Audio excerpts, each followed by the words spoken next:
Welcome everybody, this is Season 2, Episode 1 of Get Konnected, the Konnected podcast, and I wouldn't do it any other way than having the man himself. I'm now referring to him as the celebrity insurance investigator. You'll take it. I'll take it. Mr. John Borland. Now, also I've referred to him recently as a interview slut. Because he's just getting around the traps, man. You were on the Good Morning, or was it? No, is it Good Morning? AM show. The AM show. Well, we don't want to get the competition. You're on the AM show. You a few times now. Yeah, a couple of times. And, knocked it back a few times as well, just quietly. So got to work. Just this week, on with the man, my buddy, Mr. Roberto Hollis. Talking tales, talking insurance, and talking fraud. Spinning yarns like I do best, mate. Yarns. Tell me about yourself, mate. Tell you a little. Give me the 2-minute backstory bio, and I will refrain from reading out your LinkedIn profile, which makes you sound so much more impressive than you really are. Yeah, that's the biggest fraud of them all, isn't it? About me, so joined the police at 19 years of age in Queensland, Australia. Pretty quickly went out to Aboriginal missions, working as a police officer there because I was young and basically no one else wanted to do it, so they punted me out there. But it turned out to be one of the greatest life experiences you could imagine. So did that, then went back into Brisbane as a trainee detective, and then by the age of 26, I was one of the youngest appointed detectives in Australia. Met my wife over there, and like all good things, she wanted to move home back here to New Zealand because she was a Kiwi girl. I was a young, aspiring police officer, tipped to be the next commissioner of police over there. So, we had a negotiation. Modest police officer. Like all negotiations with your partner, males always lose. So, I ended up throwing in my resignation and moved over to New Zealand. And then, set up, decided going back to working for the man wasn't for me. So, I took a dabble in insurance investigations, and fast forward 2 years, here we are. So, very interesting. So you had no interest in joining the New Zealand police? Not a skerrick. No. No. No chance. And whereabouts are you here? Based in South Auckland. So I've got 2 offices, one in Papakura where I am at the moment. And if you hear that alarm going off, we're just getting installations set up for our CCTV and testing. So don't be too concerned. And my other one's in East Tamaki. So operate out of like the bat signal. I'm on. An insurance claim awaits. He's like, I gotta go. Oh, that'd be hilarious. You got to go down your pole, get in the Batmobile. We're out of here. If only insurance was that exciting. If only. Yeah. Interested in that backstory, man, because one of the big things that I love talking about, and I really want to make a focus of on this season of Get Konnected, is people see you now, and you've got that mantle of insurance investigator of the year. Now, successfully growing a business, one of the youngest ever Ds out there, going out there doing some amazing things. But people see the end result. They don't see the struggle, the pain, the hard work, the bullshit 100%. That people go through when they're getting to that stage in life.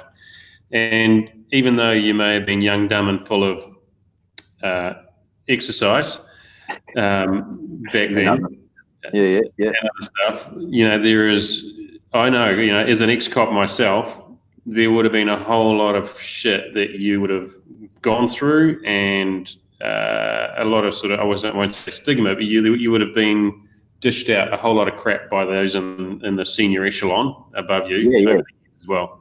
Oh, 100%. And I think the important thing is for me as a community, I think that in some ways that's a good thing because, in a world that's always trying to focus on positivity, it's better to hear more stories about success than it is about the testing times. But, I've certainly been through as many as some, and sometimes not as much as others, but probably more than some others. So, it's quite interesting. But, when setting up your own business, I think people, I've come out the other end now and I'm doing really well. And I'm, that's part and parcel with being a hardened person from the police, because I set up my own company over here, and there was times where I had a young 2-year-old child, primary income earner, and I had $13 in my bank account with over $1,000 in payables to make, she was tough, but I was battle hardened, and I believed, like me, I'm quite a confident person, and I never doubted myself, and I knew that whilst that $13 in my account was painful, it was only temporary.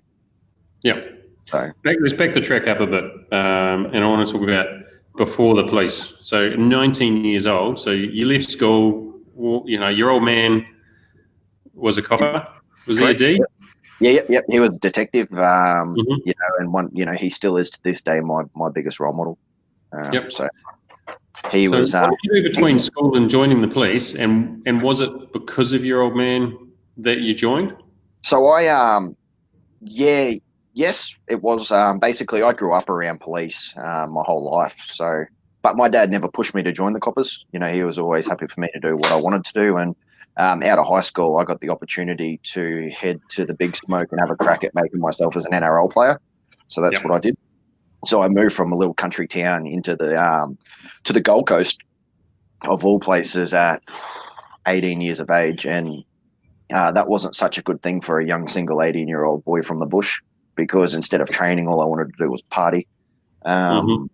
So I floated around playing football and working as a swim instructor and doing a bit of university and that, but for years, and then I sort of realized I had the talent, if I really wanted it, to probably go further, but I didn't have the passion for the training and the hard work that went with it. So, I made that decision quite early on that I would still play football because I love football, but it wasn't my aspiration to be a professional, because I wasn't willing to do the hard yards. Yeah, there's a great video that's been doing the traps for a wee while, and I can't remember which coach it was. I think he might have actually been up Gold Coast way, and he was talking about, or it could have been an agent, talking about the difference that he's seen all over the years of those that make it and those that don't. And he said there are so many people that come through that have just got absolute raw talent that fail themselves. 100%. And pull the pin, because it's the discipline and the drive and the want, and they just need that absolute desire to achieve, and they're prepared to then, put in 80, 100 hours a week of just menial practice and training. But again, that I look at that experience, and that was another lesson for me in terms of transitioning that into a business sense, because I saw people when I was going through football that were twice as talented as I was, and they achieved less than I did, because they were even more pathetic at the hard work than I was. I used to skip gym sessions. I didn't do any hard yards, and that was because deep down I wasn't passionate about it. I might have loved doing it, but it wasn't my passion. And you flip that over to the business sense. What I do now is the hard work that I put in is just, it never ends. But it's not, for me, whilst it is hard work, it's not hard because I enjoy the challenge, Well, here's the opportunity for me to divulge one of my deep, dark secrets of my past. Is when I was 19, I moved to Sydney, and New South Welshman. Well, yeah. Although I'll always support the Maroons. And I ended up playing for the University of Tech in Sydney, rugby league. Yeah. And that was my foot in the door to try and make it further. But University of Technology.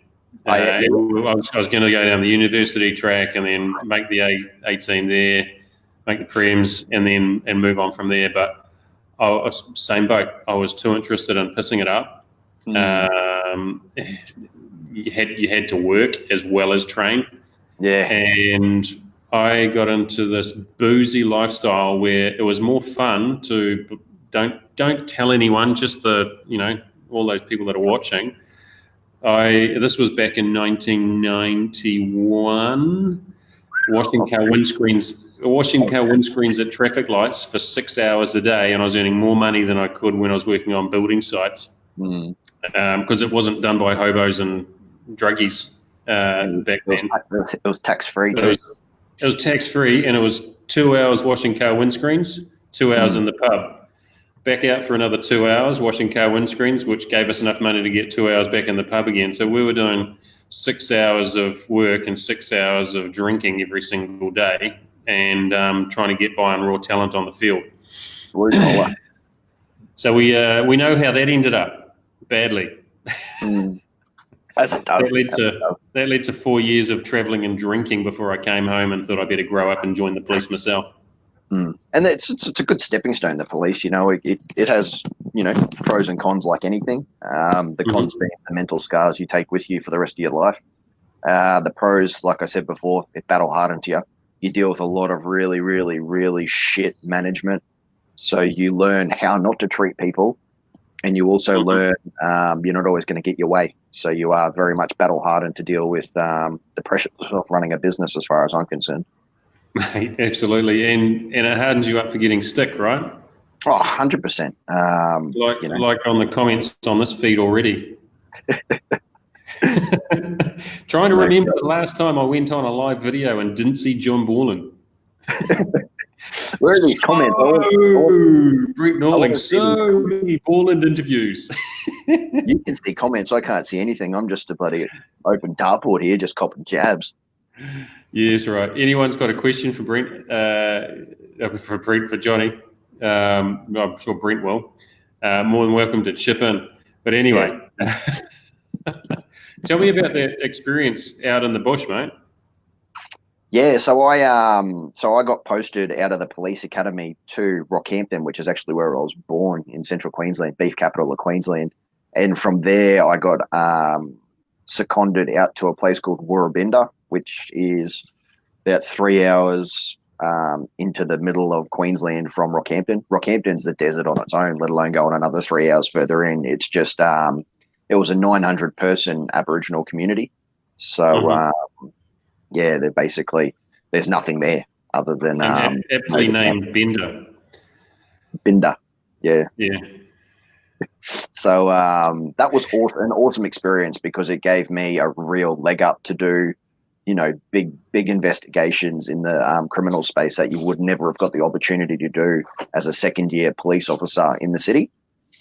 So, whilst people with my experience were writing helmet tickets, I was out doing arsons, and I was out, doing grievous bodily harm investigations. And funny story about that, actually, in Woorabinda is because there's only 900 people there.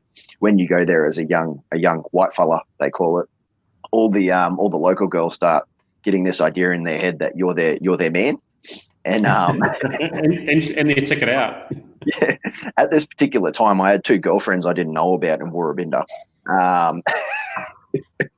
And one night we get called to I get called to a disturbance where two women were involved in a fight and one had been stabbed, and it turned out that both of them were fighting over whose man I was, and so I ended up having to lock up one of my girls for a wounding because she stabbed my other woman.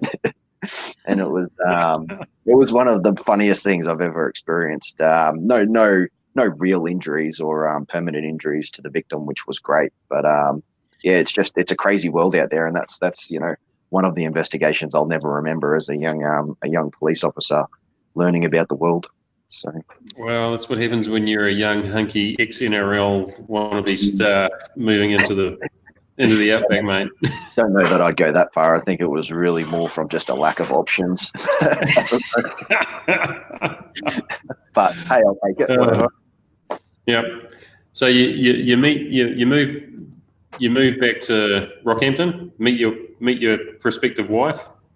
Yep. So from Woorabinda, what happened there was I got another opportunity to have a crack at the NRL while I was out there. So I flew down to the Gold Coast and did a training camp with the Gold Coast Titans, and that sort of thing there. And basically, I had to do sign a feeder club contract with Intrust, with Tweed Heads in the Intrust, which is one below the NRL, and work my way up from there. And basically wasn't able to leave my position at Warrabinda because no one would fill it. So surprising, I know, shock of the century.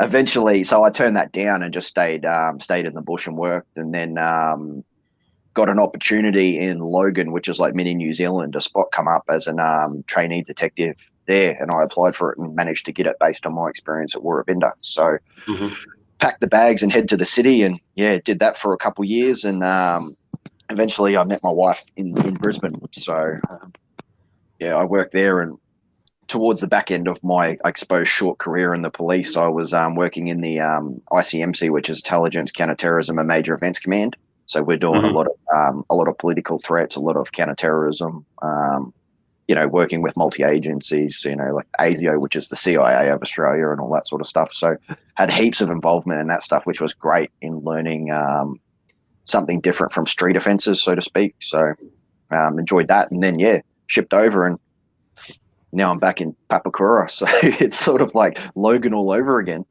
So, that's good. Papakura is my old hometown. Mate, nothing wrong with the Kura, mate. Kura hard. Kura hard. I went to St Mary's and Roseville Intermediate. Great hometown. My wife went to Roseville, man. Yeah. So, but anyway, so you didn't want to work for the man again. You thought you'd get set up. How the hell did you then make that decision about insurance? Is it just I'm going to follow the money, or I just don't want to deal with shitbags again? It was, that was part of it. Was I looked at the insurance world, and I really I did everything that business books say you shouldn't do, and that's don't enter into an oversaturated market where there is. But I thought, you know what, I'm going to back myself because I know I can do a better job than everyone that's out there, and it's just about doing that consistently. So I managed to get a meeting with QBE Insurance when I come over here, and basically went and had to go into Queen Street and wear the suit and stuff like that, which obviously you can see I'm not comfortable doing. I'm a hoodie man, but throw it on when I have to. And went and sat down with them and had a chat and told them about my history. And they said, what do you want to do? Do you want to do, your basic desktop stuff? Do you want to do the big jobs? And I said, I want the big jobs. I don't want to do the shitty little stuff. I want the good stuff. And they said, we can't guarantee you anything. We've got providers we use. We're happy with them, but we'll take your details. And if something big comes along, we might give you a trial. And a month later, they called me and said, hey, we've just had one of our clients has suffered a quantum loss of around $300,000. And did that investigation and ended up picking up that World Award off it. So it was my very first job here in New Zealand, and I won the World Insurance Award from it. So I don't know whether that's a great... I was like, shit, I might be all right at this. Of your abilities, or it's a sad indictment on the rest of the insurance world? Well, or you read into that how you will. Could be a combination of both, who knows? No. But, I consider myself very lucky. I had, one of my staffies now was the police officer involved at the time. So I've snatched him from the police, and, he was excellent. It's not, sometimes police aren't that, keen on working with a dirty, rotten PI, but, he was keen in the resolution, and, between us, we were able to get those vehicles back and identify who stole them and all that sort of stuff. So, So how long ago was that investigation? What was that, sorry? How long ago was that investigation? When was that? 2017? Yeah, 2017. Yeah. It was about this time. So 2017? Almost 28th of July it was, off the top of my memory, 28th of July. So almost 2 years ago. So July 2017, you're on the bones of your ass. Yep. You get thrown a bone by QB Insurance. You knock it out of the park. Biggest investigation win of the year internationally. Great job. And that's, credit to you, because that's off the back of all of the learnings that you've had over the years in the police as well, right? Yep. And now you've got a team of, is it 4 others? Yep. Yeah, and I've got another one coming over, and I've got a couple of couple of investigators here in New Zealand in the pipeline that I'm sort of toiling with at the moment, just waiting to get a couple more clients before I sort of pull the trigger on them. So yeah, no, it's growing. So that first year, it's always so bloody tough in business, right? Don't. You should ask my wife about it, man. The amount of whinging that I did is just insane because you got no guarantee. You don't know when the next job's coming in. You know, I was just, I put on a welding helmet, and was doing shit on the side to try and work out how I was going to make it work. But I never gave in. I sort of just trusted the process and knew that life's a funny thing. If you just stick to it and you truly believe in yourself, that I know it sounds corny, but I never doubted it, and I come out the other end. It just took a little bit of time. So it's hard graft that first year, right? I mean, we at Konnected, we're just 18 months, just about to hit 18 months, and I know the amount of times that I've gone, I could earn so much more doing something different. 100%. But you got to do what you love, There's no you can earn all the money in the world, but shit, if you earn it by doing it, not doing something you enjoy, what's the point? Yeah. Absolutely. So we're always talking about the better work stories, right? Yeah. Have you got a favourite cleanish? Actually, I don't give a shit about the cleanish. work story. In the police or since? Oh, I've got a few.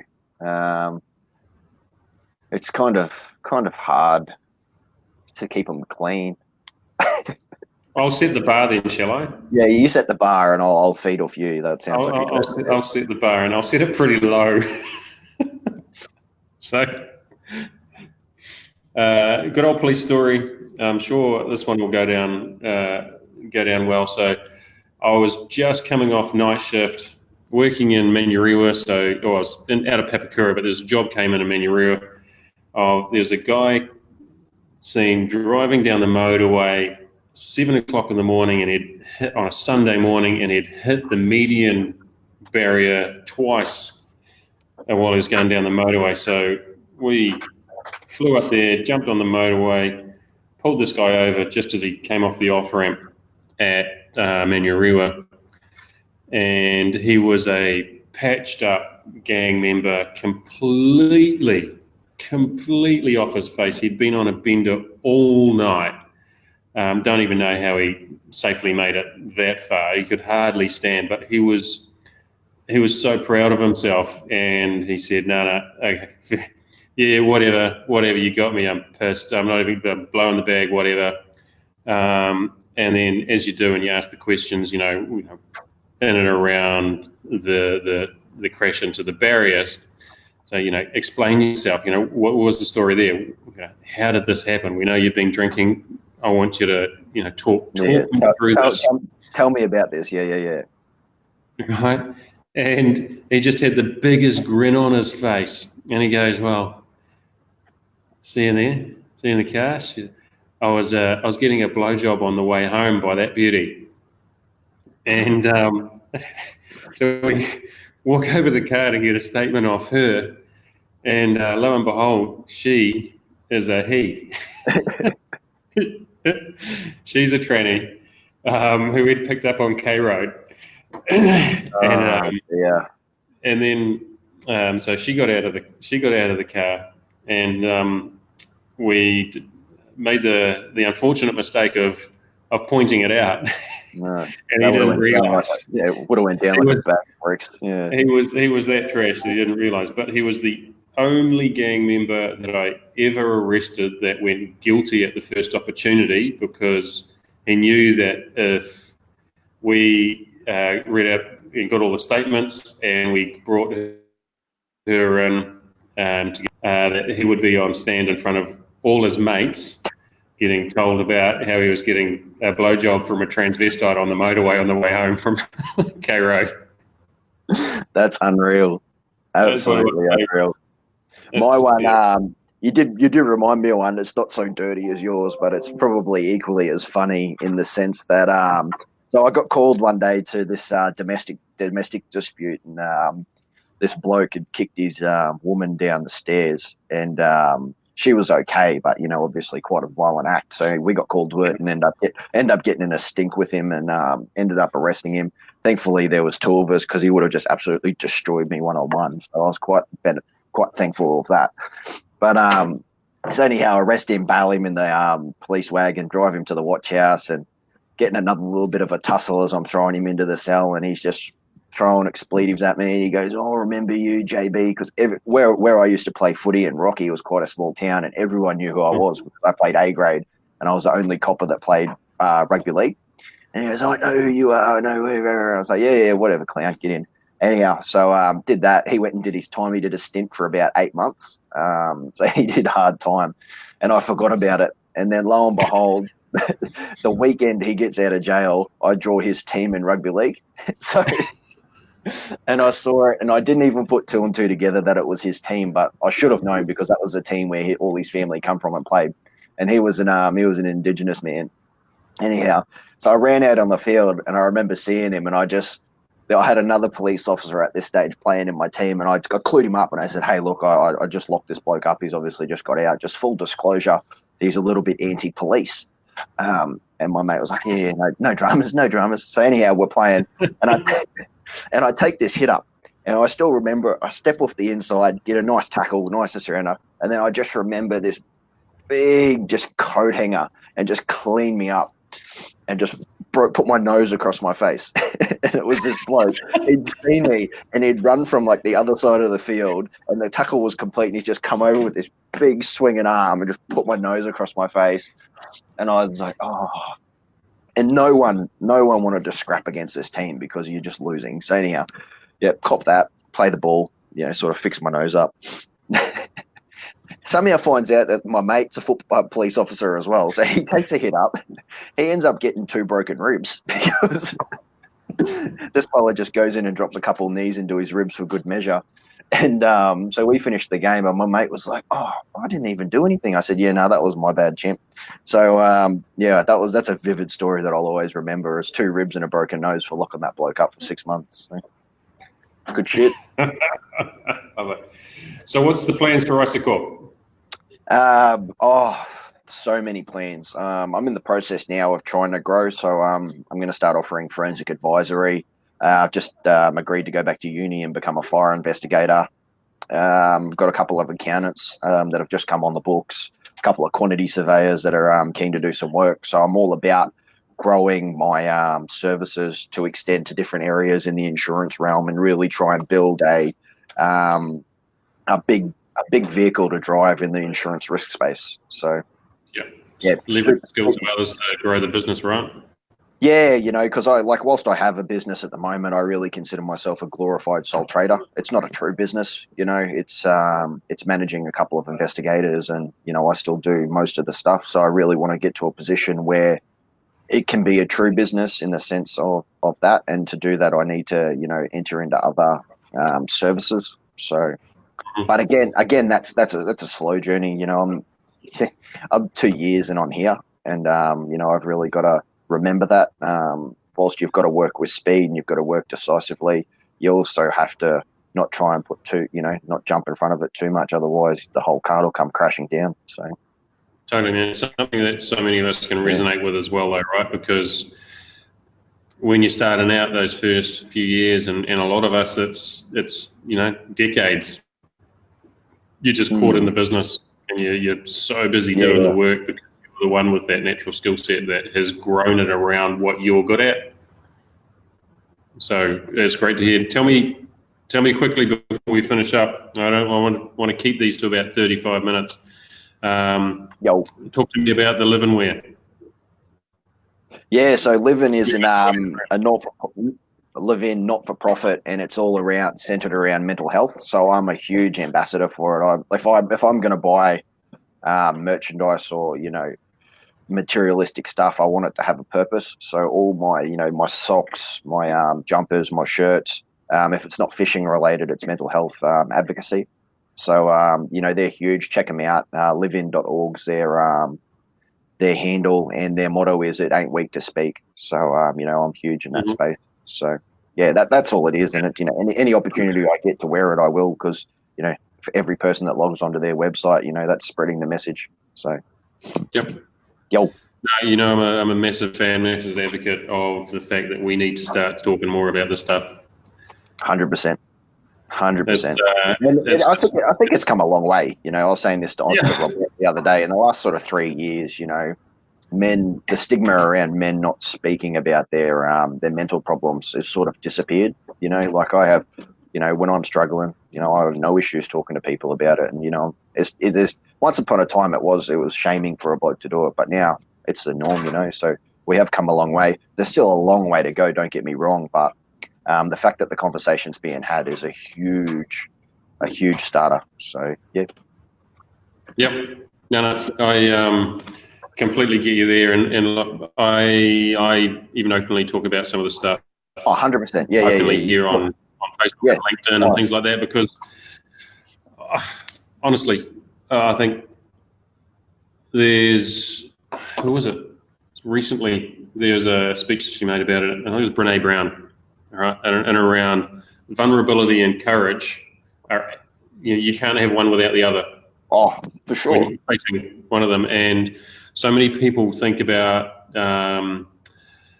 you know, being in situations where they feel vulnerable, talking about something, and think that it's a sign of weakness. But the fact that you're actually got the courage to talk about some of these things is really, really important. And without having the courage to actually talk to somebody or talk to a group of people around what's going on, you know, you can end up spiraling.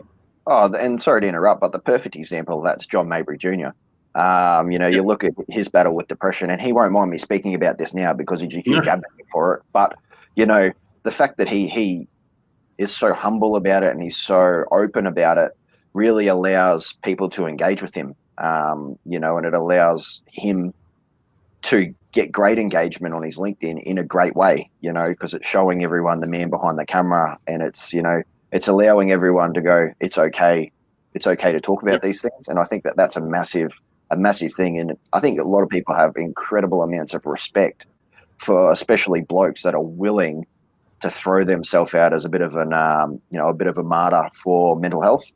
And I think it's awesome, you know, and I've got so much respect for him for doing it, and I think it's great, and I think he'll, you know, in a good way, he will benefit from that in the long run, you know. So. Yep.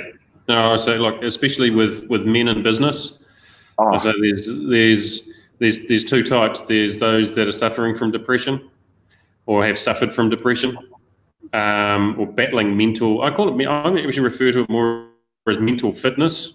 Right, you need to work on your mental fitness. So you're battling with mental health issues, or those that are too afraid to say that they are. Like I consider myself a pretty like, I don't know, I've never had depression or anything like that, but the more studies I do around anxiety and shit like that, I sort of think, well, there's been certain points where I've gone, shit, have I been a bit anxious and stuff like that? So, you know, when anxious and anxiety comes under the mental illness banner, so, you know, everyone is potentially at risk. So by identifying it, you don't let it get any worse, you know. So I'm hoping, fingers crossed, that you know, by being on the front foot with it, I'm not going to be you know, someone that's really too crippled by it, and I hope that. So totally. And I know anyone that's watching or listening, that myself, you, John Mabry Jr., if anybody wants to talk about anything and it's digging themselves into a hole, you know, stick your hand up, right? We're more than happy to talk. Oh, I know. I've made that so clear throughout, as, you know, everyone knows my number, everyone knows my email. Shit, send me a message, man. You know, if it's not Dry July, I'll have a beer with you. God, you know, hey, you know, if that's what it takes, you know. So yeah, apologies for having a wee tipple of Glenn Fiddick. I should have been supporting your Dry July. Well, I have supported. I'd rather throw some cash your way because I don't want to. You know, Brett Norling, what a legend he is, man. You know, I've got so much respect for him because he joined the team, B donated, and, you know, he's a man that loves a whiskey, and he's going a month without it. So, you know, I've got a lot of respect for that man as well. So I'm just throwing respect on you. Yeah, well, hey, I absolutely appreciate you taking the time out. I think the way that you have just battle through that first year and seen the light, and you're starting to reap the rewards now. Tell me, before you finish up, I know LinkedIn and that has actually played a big part in the surge in activity that you've had. So tell me a little bit about your LinkedIn journey, and then we'll call it a day. Cool. So what I will say to that, this isn't, I still, to this day, haven't given Glenn a plug for his training he provided me in the LinkedIn space. But if you think about the demographic of that, is I'm a 29-year-old bloke, and I'm getting advice from Glenn on how to use social media. That's the irony in it. But without that help, I would have been where I am today, because it took a lot of motivation and education for me to understand that LinkedIn is like, you've got two options. You know, some people will be the boxer that can throw a huge haymaker with one piece of content, knock it out of the park, and go from there. The 99% of us have to be the other boxer that just throws 1,000 jabs, bang, bang, bang, bang, bang, bang, bang, bang, bang, and eventually you'll win that fight. And the moment I clicked the switch and realized that, I just started posting, and realized that each of those are jabs. And I know that from that, I've started to pick up clients. You know, I've started to become a household name in the insurance world. And I just stopped giving a shit about what people think, because the biggest thing that stops people from doing what I just said to do, and that is the best strategy you can have as far as I'm concerned. Like you said, I still remember it, imperfect action beats no action 100% of the time, you know. And once I realized that, and I stopped, because my mates were bagging the shit out of me and giving me absolute grief. And I said that to you, and, you know, you said, fuck them, you know, and that's what I did. And I just kept doing it, and I just kept I made people see who was behind the Investigator. And by doing that, you know, from that, I've traveled the country delivering workshops. I'm, you know, speaking to international crowds of insurance professionals. I'm doing all the stuff that I would never have been able to do if it wasn't for LinkedIn. And I still speak to people. Oh, and I still speak. This morning, I spoke to an associate in my industry, and she was just like, oh, I can't do it. And I said, I thought that as well until I started doing it. And then I spoke to her about that theory, you know, about throwing the jabs. And it's like, you can either win a fight, you can win a war with, you know, one big swoop of a sword, or you can win it with 100 swipes, you know? So I would rather be the person who wins the battle with 1,000 cuts as opposed to one big sweep of a sword. And it's like anything. If anyone on here is thinking about doing a podcast, know this: your first podcast is going to be shit, but your 1,000th podcast is going to be kick solid. So as long as you have that mentality, you will succeed in LinkedIn, 100%. Legend, mate. Now, I have to say that the first podcast of this series has not been shit, because it's been carried by the one and only John Borland. Isn't this the second season, though? So technically... Yeah, this is the first podcast of the second season. So we'll go there. We'll go there. But it's been awesome, mate. Loved having you on. We will definitely catch up for a beer in August. Definitely. I know where you work now. I didn't know that before, and I just stumbled across you while I was doing surveillance on you at that time at that bakery. So I found out where you work. No, but keen as. And if anyone has any or wants any advice on, you know, what I particularly did on LinkedIn and how I've managed to turn that into a success in an industry where it's not known for it, flick me a message or hit Glenn up, and Glenn will send me a message and we'll get in touch. All my PIs for free in the LinkedIn space, people, and it's all off the back of Glenn. So for sure, mate. Now, before we sign off, where can they get hold of you?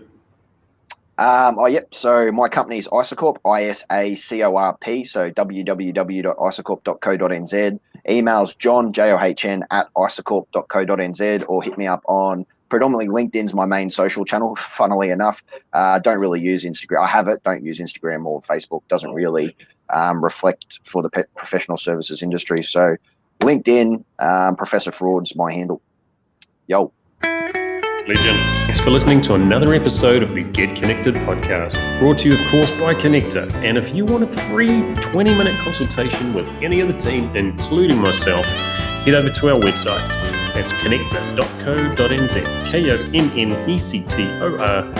KONNECTOR.co.nz. You'll find the button there, click and make an appointment, mention this podcast, and there'll be a little special something in there for you. Thanks again. See you on the next episode.